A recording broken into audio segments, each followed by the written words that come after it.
183 గజాల 3BHK villa కేవలం 25 లక్షలు మాత్రమే. నమస్తే, వెల్కమ్ టు సుమన్ టీవీ. నేను విష్ణు. ప్రస్తుతంతో పాటు సీనియర్ ఫైనాన్స్ ప్రొఫెషనల్ గిరిబాబు గారు ఉన్నారు. వారితో మాట్లాడదాం. నమస్తే గిరిబాబు గారు. నమస్తే అండి. సార్, గిరిబాబు గారు, ఇప్పుడు ఈ మ్యూచువల్ ఫండ్స్ ఇన్వెస్ట్మెంట్ విషయానికి వస్తే చాలామంది ఎక్స్పర్ట్స్ ఏం చెప్తుంటారంటే, ఓ 15 సంవత్సరాల పాటు నెలకి ఓ 15,000 లెక్కన ఇన్వెస్ట్ చేసుకుంటూ పోతే ఒక 15% CAGR చొప్పున ఎండ్ ఆఫ్ ది ఇయర్ అంటే 15 years తర్వాత 1 కోటో 2 కోట్లు వస్తాయని అందరూ చెప్పే మాట ఇది. రెగ్యులర్గా అందరూ చెప్తుంటారు, అందరూ దీని గురించి చదువుతూ మనం కూడా చదువుతుంటాం పుస్తకాల్లో. అయితే దీనికి సంబంధించి బయట చాలామందికి చాలా సందేహాలు ఉన్నాయి. ఇప్పుడు నెలకి 15,000 లెక్కన 15 సంవత్సరాల పాటు ఇన్వెస్ట్ చేసుకుంటూ పోతే 15% లెక్కన 1 కోటో 2 కోట్లు వస్తే బాగానే ఉంది. But end of the year అంటే మనం పెట్టిన డబ్బులు, ఆ రిటర్న్స్, పూర్తి ఫలాలు మన చేతికి వస్తాయి అనుకున్న ఆ టైంలో ఒకవేళ మార్కెట్ కనుక క్రాష్ అయితే మరి మనం వస్తాయి అనుకున్న ఆ డబ్బులంతా మన చేతికి వస్తాయి అంటారా? ఏంది అసలు పరిస్థితి? మన రిటర్న్స్కి గ్యారంటీ ఉందా అని చాలామంది అడుగుతుంటారు. మరి యాజ్ ఏ సీనియర్ ఎక్స్పర్ట్గా మీరు ఆల్మోస్ట్ ఒక 15-16 years నుంచి మార్కెట్లో ఉన్నారు కదా. సో ఇలాంటి క్వశ్చన్ అరైజ్ అయినప్పుడు దానికి అంటే ఎటువంటి సమాధానం చెప్పాలని ఉంటుంది మీకు? ఇది నేను అంటే వాళ్ళ ఈ క్వశ్చన్స్ చాలా సహజంగా అడుగుతుంటారండి. ఇప్పుడు markets lifetime high touch అయిన ఈ తరుణంలో మనము మీ లైఫ్ టైం గోల్స్కి, ఫినాన్షియల్ ఇండిపెండెన్స్కి మ్యూచువల్ ఫండ్స్ అనేది అన్నిటికంటే ది బెస్ట్ ఇన్వెస్ట్మెంట్స్. ఇప్పుడు మీరు చెప్పింది 15,000 15 years 15% అనేది ఒక రూల్ ఉంది. This is called rule 15. Rule 15 says that 15,000 investment per month. అలాగా 15 years కంటిన్యూ చేయాలి.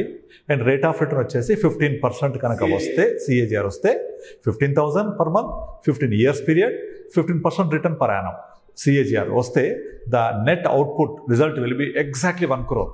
కనుక మీకు ఇంత మంచి ఇన్వెస్ట్మెంట్ మీకు ఎక్కడ అవైలబుల్ ఉండదు, ఇన్వెస్ట్ చేయండి అని చెప్పినప్పుడు వాళ్ళ దగ్గర నుంచి వచ్చే క్వశ్చన్ ఏంటంటే, ఓకే అంతా బాగుంది, మేము ఇన్వెస్ట్ చేస్తాము, కానీ మేము 15th వెళ్ళేప్పటికీ మార్కెట్ అంతా క్రాష్ అయిపోయి మాకు రావాల్సిన 1 కోటి రూపాయలు వస్తాయా? అప్పుడు మార్కెట్ కుప్పగూలిపోతే మా పరిస్థితి ఏంటి? గ్యారంటీ ఉండదు కదా. అందుకే మేము ట్రెడిషనల్ ప్రొడక్ట్స్ లాంటి బ్యాంక్ ఫిక్స్డ్ డిపాజిట్ లేకపోతే LIC వెళ్తూ ఉంటాము, అక్కడ గ్యారంటీ ఉంటుంది కదా అని చెప్తూ ఉంటారు. ఇది వాళ్ళు చెప్పేది కరెక్టే. అది అయితే ఇక్కడ మనం మిస్ అవుతున్న ఇంపార్టెంట్ పాయింట్ ఏంటి నేను మీకు చెప్తాను. ఫస్ట్ ఆఫ్ ఆల్ మనం మాట్లాడుతోంది మ్యూచువల్ ఫండ్స్ గురించి.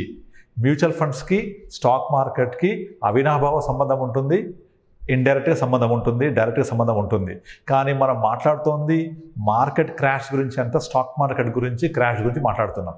అయితే ఇక్కడ మనం గమనించాల్సింది, గుర్తుపెట్టుకోవాల్సింది ఏంటంటే, స్టాక్ మార్కెట్ ఎంత క్రాష్ అయినా అందులో కొంత % మాత్రమే మ్యూచువల్ ఫండ్ మీద ఎఫెక్ట్ ఉంటుంది తప్ప 100% స్టాక్ మార్కెట్ ఫాల్ మ్యూచువల్ ఫండ్స్కి రెప్లికా అవ్వదు.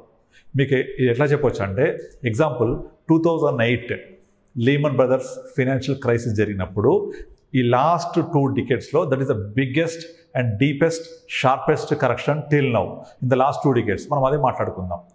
ఆ 2 decadesలో వచ్చిన క్రాష్లో హయ్యెస్ట్ వచ్చేసి 2008 జనవరి నుంచి 2008 అక్టోబర్ 9th వరకు కంటిన్యూ అయింది ఈ ఫాల్ అనేది. మొత్తం ఫాల్ అయిన పర్సంటేజ్ వచ్చి 68%. ఎగ్జాక్ట్లీ. అంటే 1,00,000 రూపాయలు ఇన్వెస్ట్ చేస్తే స్టాక్ మార్కెట్లో అది దాని వాల్యూ 68% పడిపోయింది. అంటే దగ్గర 32,000 ఉంది 1,00,000 రూపాయలు. ఇదేంటి? Stock market index value, not related to particular stock. కొన్ని స్టాక్స్ పెరిగినాయి కూడా ఉంటాయి, కొన్ని స్టాక్స్ తగ్గినాయి కూడా ఉంటాయి కదా. అదే టైంలో హీరో హోండా పెరిగింది, మీరు చూసుకోవచ్చు. So maximum stock market index level value fall. అది మీరు ఈ స్టాక్ మార్కెట్ ఫాల్ అయిపోతుంది కాబట్టి నా డబ్బులన్నీ పడిపోతాయి, నాకు రిటర్న్స్ రావు కదా అని అంటుంటారు. బట్ ఇది ఎగ్జాక్ట్లీ మ్యూచువల్ ఫండ్స్కి 100% వర్తించదు. మ్యూచువల్ ఫండ్స్ ఎంత పడ్డాయి? 68% ఏమో స్టాక్ మార్కెట్ ఫాలో అవుతాయి. మ్యూచువల్ ఫండ్స్ మ్యాక్సిమం పడింది 40%. మ్యాక్సిమం పడింది 40%. ఇది ఏంటి పడింది? Maximum risky funds, sectoral funds, small caps పడ్డాయి. ఆ ఫండ్స్ హయ్యెస్ట్ పడింది 40%. ఆ 40% పడితే ఇప్పుడు ఫర్ ఎగ్జాంపుల్ మనం ఎప్పుడు కూడా ఒకే ఫండ్లో ఇన్వెస్ట్ చేయము, ఒకే కేటగిరీలో ఇన్వెస్ట్ చేయము. మనం డైవర్సిఫై చేసుకుంటూ ఉంటాం. ఆ డైవర్సిఫై చేసుకోవడం వల్ల కొంత balance funds, large cap funds, multi cap funds, flexi cap funds, కొంచెం సెక్టోరల్ ఫండ్స్ పెట్టుకుంటే ఓవరాల్గా ద హైయెస్ట్ ఫండ్ 40% ఫాల్ అవుతే ఇలా పోర్ట్ఫోలియో క్రియేట్ చేసుకుంటే ఆ ఫాల్ 25-30% ఉంటుంది. అయితే దీన్ని పర్సంటేజ్ చెప్దాం. ఇప్పుడు ఉదాహరణకి మీరు అన్నట్టుగా 15,000 15 years 15% చొప్పున 1 crore అయింది. ఓకే, సో ఈ 1 crore కూడా పోర్ట్ఫోలియో జనరేట్ చేయడానికి మనం డిఫరెంట్ కేటగిరీస్ పెట్టుకున్నాము. డిఫరెంట్ కేటగిరీస్ పెట్టుకొని డిఫరెంట్ కేటగిరీస్ అంటే multi, flexi, small cap, mid cap, ఒక బ్యాంకింగ్ సెక్టర్లు పెట్టుకొని ప్రాపర్గా పోర్ట్ఫోలియో కొంచెం బ్యాలెన్స్ అడ్వాంటేజ్మెంట్ పెట్టుకుంటే ఈ వీటి యొక్క యావరేజ్ ఆఫ్ ఫాల్ 25-30% మ్యాక్సిమం ఉంటుంది. యావరేజ్ ఫాల్ ఒక 20% ఉంటుంది. సరే, మీరు అన్నట్టుగా మార్కెట్ క్రాష్ అయింది, నా పోర్ట్ఫోలియో 20-25% పడింది అనుకుందాం. అంటే మీకు 1 crore వచ్చే బదులు 75 lakhs to 80 lakhs వచ్చింది. ఓకే, ఈ 80 lakhs అంటే ఎంత పర్సెంటేజ్ అనుకున్నారు? ఎగ్జాక్ట్లీ 12.9% వచ్చినట్టు. మీకు ఇంతకుముందు 15% చొప్పున 1 crore వస్తే మీకు 12.9% చొప్పున మీకు రేట్ ఆఫ్ రిటర్న్ వచ్చినట్టు. ఎప్పుడు మార్కెట్ మీరు అన్న విధంగా హైయెస్ట్ పడి మీ పోర్ట్ఫోలియోని అలొకేట్ చేసుకుంటే అయినా సరే 20% పడింది అనుకుంటే 1 crore బదులు 75 lakhs వచ్చింది. అంటే 75 lakhs అనేది ఎంత పర్సెంట్ వచ్చినట్టు? ఎగ్జాక్ట్లీ 75-80 అనుకుంటే 12.8-13% వచ్చినట్టు. 13% అనేది which is far better than the fixed deposit 6%, LIC 6% కంటే ఎక్కువ వచ్చినట్టే కదా. అంటే మార్కెట్ క్రాష్ అయినా కూడా LIC లేదా traditional investments like fixed deposit లాంటి దాంట్లో వచ్చే 6% కంటే డబల్ వచ్చినట్టే. అంటే మీకు 12% కనుక వస్తే 12% కనుక వస్తే మీకు ఇన్స్టెడ్ ఆఫ్ 1 crore 80 lakhs వరకు వస్తుంది. సరే, మరి 12% వచ్చింది అనుకుందాం. అక్కడి నుంచి పడితే ఓకే పడింది అనుకుందాం. మళ్ళీ 12% CAGR వచ్చింది, 80 lakhs వచ్చింది. అందులో 20% పడింది అనుకుందాం. అంటే మీకు అట్లీస్ట్ 66 lakhs దగ్గర వర్కౌట్ అవుతుంది. అంటే 66 lakhs అంటే కూడా మీకు ఏవో 10% వచ్చినట్టే. ఎప్పుడు మార్కెట్ బాగా క్రాష్ అయితే అంటే అది ఒకేసారి జరిగింది మన రిసెషన్ టైంలో, అప్పుడు 68% పడ్డప్పుడు. సెకండ్ కరెక్షన్ చూద్దాం ఇంకొకటి, కోవిడ్ టైంలో మార్కెట్ పడింది. ఎప్పుడు 2020 మార్చ్లో పడింది. వితిన్ 1 monthలో 38% పడింది. 38% పడితే exactly mutual funds highest fall జరిగింది. సెక్టరల్ ఫండ్స్ 25, యావరేజ్గా బ్యాలెన్స్ అడ్వాంటేజ్ ఫండ్స్ అన్నీ కూడా 10% 12% పడ్డాయి. చూడండి ఎంత వేరియేషన్ వచ్చేసిందో. ఫస్ట్లో మార్కెట్ 68% పడితే మ్యూచువల్ ఫండ్స్ 38-35 వచ్చాయి.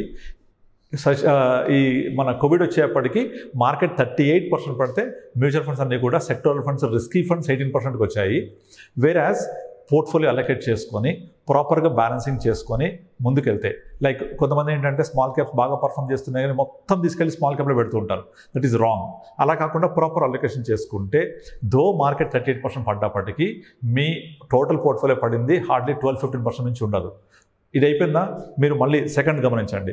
ఇప్పుడు కోవిడ్ టైంలో పడ్డ ఫాల్ తర్వాత రైజ్ ఎలా జరిగింది, రెసెషన్ టైంలో పడ్డ తర్వాత ఫాల్కి రైజ్ ఎలా జరిగింది. 2009-8 కరెక్షన్ జరిగినప్పుడు రైజ్ అవ్వడానికి మళ్ళీ పాత లెవెల్ రావడానికి 4 years పట్టింది. కానీ 2020లో వితిన్ 6 monthsలో మళ్ళీ మొత్తం రికవరీ అయిపోయి పాత లెవెల్ దగ్గర వచ్చేసింది. మార్చిలో 25,000 చూసాము, బై అక్టోబర్ నవంబర్ వరకు మళ్ళీ 40,000 బ్యాక్ వచ్చేసాము. అంటే ఎంత పడ్డా కూడా ఆ ఫాల్ అనేది ఇమీడియట్లీ రికవరీ మోడ్లో ఒక వీషేప్ రికవరీ వచ్చేస్తుంది. కనుక మనము తీసుకునే టైంలో పడ్డా కూడా ఇమీడియట్ వరీ అవ్వాల్సిన అవసరం లేదు. కొంచెం మన గోల్ని ఎక్స్టెండ్ చేసుకుంటే ఆటోమేటిక్గా రికవర్ అయిపోతుంది. లేదా రెండోది, మేమేం చేస్తామంటే ఈ ప్రాబ్లమ్ ఓవర్కమ్ అవ్వడానికి ఏ కస్టమర్కి కూడా టోటల్ పోర్ట్ఫోలియో ఒక కేటగిరీ ఒక సెక్టార్లో ఇన్వెస్ట్ చేయము. We will spread it like different categories, different funds, different risk level ఉన్న ఫండ్స్కి స్ప్రెడ్ చేస్తాము. అలా స్ప్రెడ్ చేయడం వల్ల రిస్క్ మిటిగేట్ అయిపోతుంది. సో 100% మార్కెట్ ఫాల్ మన దగ్గర కనిపించదు. అన్నిటికంటే ముఖ్యంగా ఏం చేస్తాము, ఇప్పుడు సపోజ్ మీ గోల్ రీచ్ అవుతున్నాం, ఒక 6 monthsలో మనకు రిక్వైర్మెంట్ ఉందనుకోండి, ముందు నుంచే మనం నెమ్మదిగా పోర్ట్ఫోలియోని డైల్యూట్ చేసేస్తూ ఉంటాం. అంటే ఈక్విటీ నుంచి బ్యాలెన్స్ ఫండ్స్లోకి, బ్యాలెన్స్ నుంచి equity savings category, equity saving నుంచి ఫుల్ డెట్ కేటగిరీకి మూవ్ చేస్తూ ఉంటాం మేము. అలా మూవ్ చేయడం వల్ల ఏమవుతుందంటే మన గోల్ రీచ్ అయ్యేప్పటి వరకల్లా మన పోర్ట్ఫోలియో అంతా కూడా రెడీగా ఉంటుంది. ఇదంతా మనము ఎంత యాక్టివ్గా మన పోర్ట్ఫోలియోని మేనేజ్ చేసుకున్న దాన్ని బట్టి ఈ వచ్చే ఉపద్రవాన్ని మనం ఎదుర్కోవచ్చు. అంతేగాని మార్కెట్ పడిపోయింది, నా డబ్బులు పడిపోయినాయి, నాకు అంత రిటర్న్ అనుకున్నా, సడన్గా తీసే టైంలో పడిపోయింది, నాకు 60% మార్కెట్ పడింది, నా డబ్బులు కూడా 60% పడిపోతాయంటే జరగదు. మీరు ఏం చేయకపోయినా మార్కెట్ 60% పడితే మ్యూచువల్ ఫండ్స్ 35% పడతాయి మ్యాక్సిమం. అది ఒకప్పుడు.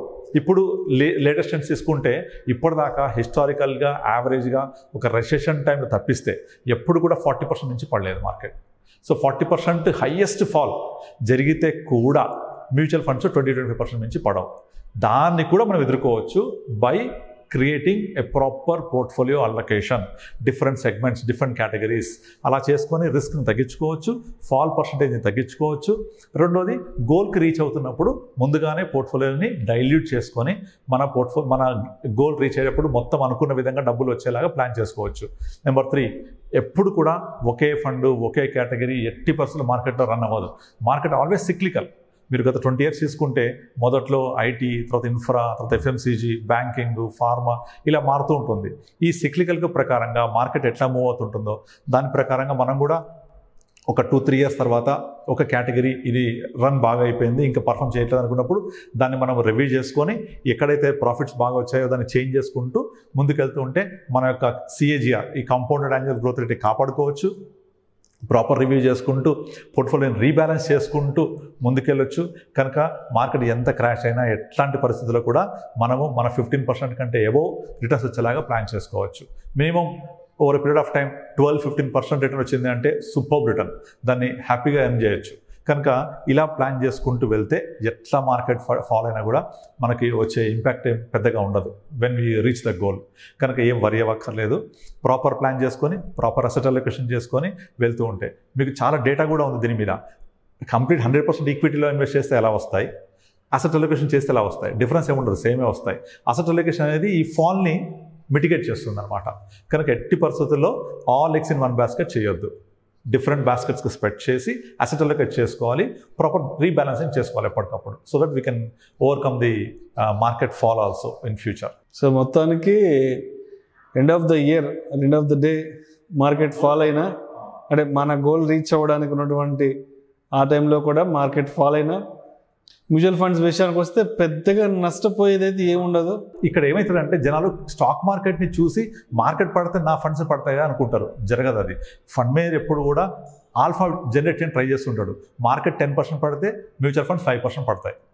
మార్కెట్ 10% పెరిగితే మ్యూచువల్ ఫండ్స్ 12% పైన పెరగడానికి స్కోప్ ఉంటుంది. అట్లా అంటే down side protection, up side potential. So అలా చేస్తారు కాబట్టే మార్కెట్ పడింది అంటే నా ఫండ్స్ అన్నీ అదే రేంజ్లో పడ్డట్టు కాదు. పడడం తక్కువ అవుతుంది, పెరగడం ఎక్కువ పెరుగుతుంది. That is what the fund manager will do, the adviser alpha will generate. Thank you sir. Thank you so much Giribabu garu. Thank you అండి.